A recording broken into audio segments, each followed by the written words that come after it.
going on, you guys? Welcome back. Before I start today's video, I just want to say if you're new or just stumbled across this channel, hit that subscribe button, turn on notifications. As of this point, we are getting extremely close or closer to our 1,500 subscriber giveaway. So all you gotta do is go watch that announcement video, put the link up there, follow the directions, comment at the end those 3 magic words, and you will be entered to win a nut rivet insert tool. Like I said, all the details are in that video, so make sure you go check it out. Now that I've said all that and got it out of the way, I'm gonna bug Seth over there. Say hi, Seth. Hello. He's up here hanging out. But today we are back on the Mustang. Last time I did anything with this car is we took it to the dyno. Found out we were not able to put all our power to the ground because our torque converter was too loose. Took the car to the track anyways, which I ran my personal best of 11.8, but I know the car can go much, much faster. So, got our new torque converter over there on the bench. Car is on the rack, as you can see. Just got to get it up in the air, finish getting all the bolts out of the transmission. That way we could swap out our torque converter. So, that's what I'm going to do. We get the car up in the air. I'll see you in a second. And action! All right, you can see transmission is out. I already pulled the old torque converter out and got him sitting over here on the table. We got Seth behind the camera. Say hi, Seth. Hello. So, as you guys can see here is both of our torque converters. This one is our old one, this one is our new one, and at first glance, well, they look pretty much identical. And on the outside, they bolt up the same bolt pattern, same pilot, everything. So, all the magic happens on the inside. This one is our old one. It is a 36 to 4200 stall. Worked really well with our last engine combination before I blew it up, and that is it over there underneath the table. But it was too loose for our new engine combo. This one makes more power with less boost sooner in the RPM range. So it was constantly blowing through this, and we found that out on the dyno and when we took it to the track. So I called the guys at Holly. That's where I got this one from, and they helped me out before. Told them what I was doing with the car, what I wanted to do with it in the future. So, and with all the information I gave them, they went ahead and hooked me up with this one here. It's a 28 to 3200. And they said it should work out really well for what I want to do with the car and things I want to add in the future. So, and do with it in the future. But that's all a surprise. As long as I can keep this thing together long enough. But anyways, another thing too, a little tip for you guys, if you are replacing your own torque converters and stuff, some of you might know. It's always a good idea to put take a quart of your transmission fluid, put it in there, use your input shaft if you can. Just kind of turn, and of course set the thing on its side while turning. That way you can get all that fluid up inside our torque converter, so when you go to install it in the transmission and fire the car up, your torque converter is not completely dry. Also coat the outside of the face here with your transmission fluid. Kind of keep from damaging your front seal. Anyways, that being said, let's go ahead and get our input shaft put back in the transmission. Put that all the way in, wipe everything down, all good to go. Grab our torque converter. Now, for some of you out there that are putting in your own torque converter or doing this yourself, it is a good idea to remember how it was when you took it out. And for some of you guys, it's basically just got to turn and push at the same time. You'll feel it, and I just felt it drop all the way in. Now, a good rule of thumb, I know Chevrolets, you got like 3 clicks. This one I never really feel any clicks. But my rule of thumb for these guys, thing on your hand, is if I can reach behind the torque converter and touch the face of the torque converter still, it's not all the way in. So, this one just slid in a little bit more. It's very important that you get it all the way in, making sure it's got good contact with the pump inside. All the splines are got good contact, because if this isn't sitting all the way back as far as you can get it, and you go to put the transmission in and you bolt the transmission up to the engine, with this being bound up back here, you will break the pump or damage something else. I am saying that because I have done it. Very first time I ever did one, I busted the pump on the transmission. Now, all right, so I cannot get my hand all the way back there. Oh, there it goes. I just felt it drop in a little bit more. So yeah, I can't reach my hand all the way back. That tells me this is all the way in. So now what I'm going to do is get the transmission up, get it bolted up to our engine, and then we'll get this guy bolted up to our flex plate. So I'll be back in a second.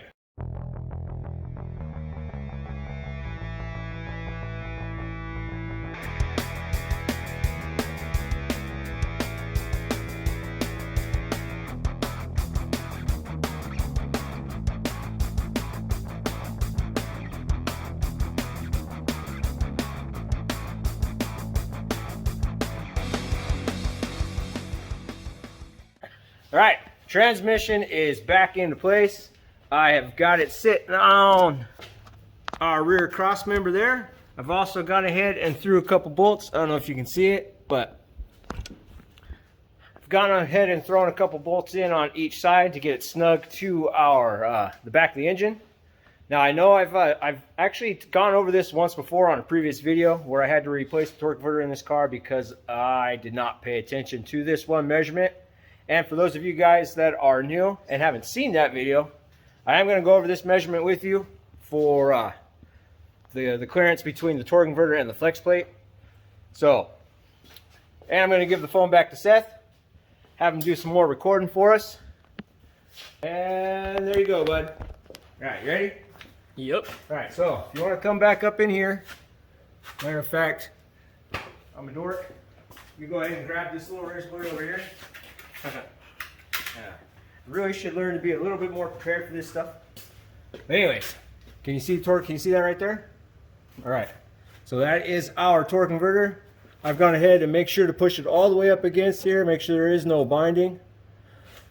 But for this one measurement, what I'm going to do is push our torque converter all the way back, make sure it goes all the way back. Otherwise you're going to get a false measurement, but there we go. I felt it. And I've gone ahead and grabbed this little stick here. So what I'll do is I'll put it in the hole, make sure it touches our torque converter. Use the razor blade. You can use a marker too, but I figured I'd use a razor blade. Just scratch in there so you can see our mark. Can you see that little mark there? Right on. All right. Now go ahead and pull the torque converter all the way forward up against the flex plate. Put your stick back in and give yourself another mark. Make sure it's one you can see, that way you get a good measurement. So can you see both marks there? Right on. Now we're going to come over here, use our little cheapo tape measure. Now if you get up in here so you can see the marks, go ahead and put our first mark on the number 1 there. So can you see them? Yep. Now if you can see that there, you can see that those marks actually fall under 3/8. So you got 1/8, quarter, and it falls right about the 5/16 mark. Now, with the measurement on this, you want at least a quarter and no more than 3/8 of movement between there. Because if you get more than 3/8 under like a hard decel, which happened to me, it'll push the input shaft out of the torque converter, actually damage our input shaft and the torque converter.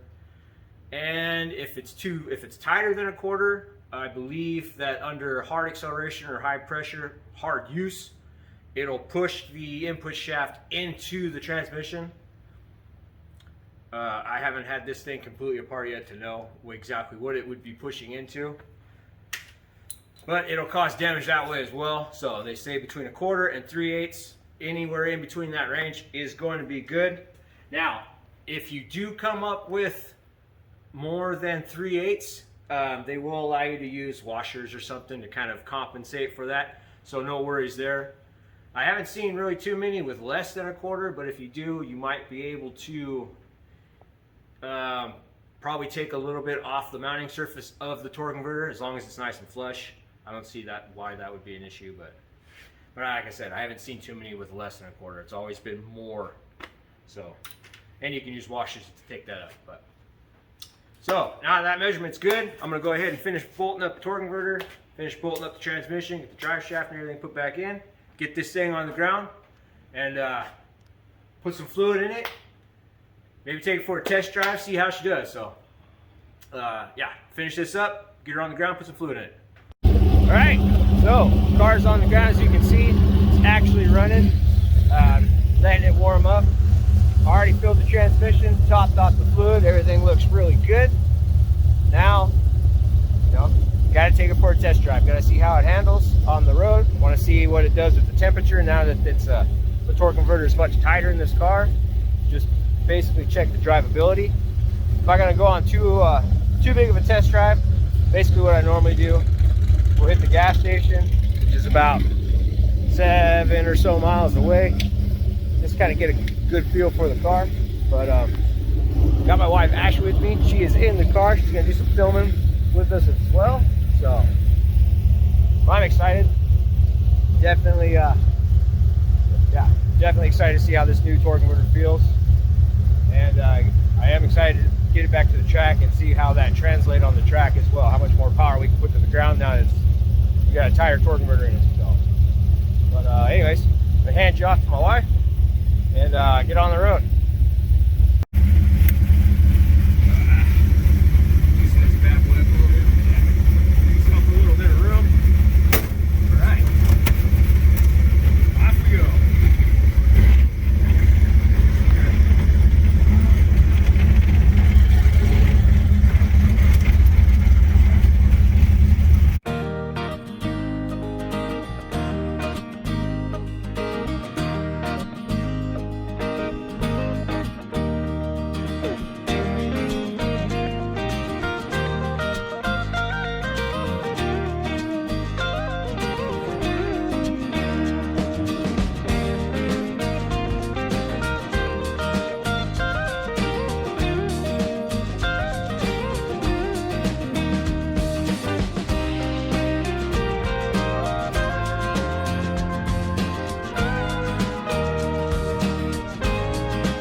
Made it back. Test drive went pretty good, actually. It definitely gives the car a much different feel. It loads up differently. So now that we've done that, we've put in a tighter torque converter and driving it on the street. There is some spots on the fuel table that we will have to mess with. And you know what? This is something I need to learn how to do. So next time we take this thing out, I'm gonna hook the laptop up to it, probably on the next video. And I'm just gonna drive it. I'm gonna figure it out. Worst case scenario, I messed the tune up and I gotta take it back to the dyno, take it back to the tuner, let him fix what I messed up. But the only way I'm gonna learn how to do any of this whatsoever is just hook the laptop up to it and dive in head first. But cruising, it did good. Cruising temperatures when I went out there, on the way out, we probably hit 180, 185, and it is a lot hotter today than the last time I drove this car. Much more humid, a lot less air moving around. There's actually no wind at all. So temperature did pretty good. By the time I got back to the house, I managed to push that temperature way over 200, which, you know what, is still fine with me. In the video, you'll notice we ran into my son at the gas station. He was following me back home, and I figured, I'm going to play around with him, play around with the car. Beat up, and I kind of tortured it a little bit. A lot of second gear pulls. I just like hearing that turbo blow-off valve. the way it feels spooling up, because it actually does it sooner instead of later. Like before, it would be around the 3,000 mark. Now it's around the 2,000 to 2,500 mark where you really start to feel the pull. So it's changed the way the car drives. The new torque converter has changed the way the car drives. I'm happy with it. So now I'm just gonna, like I said, next video we'll have this thing out. I'll have the laptop hooked up to it and see if I can figure it out, see if I can learn anything or mess it up. But anyways, I'm gonna end this video right here. If you guys made it this far and you're new, hit that subscribe button for me. Again, we are getting really, really close to our 1,500 subscriber giveaway. And I'm excited because after that, I want to, I just want to keep going, keep growing, keep giving back to you guys for helping me build. But again, like I said, I'm going to end this video right here. Hope you guys enjoyed. Don't forget to leave a comment and share with your friends. And I'll see you guys on the next one.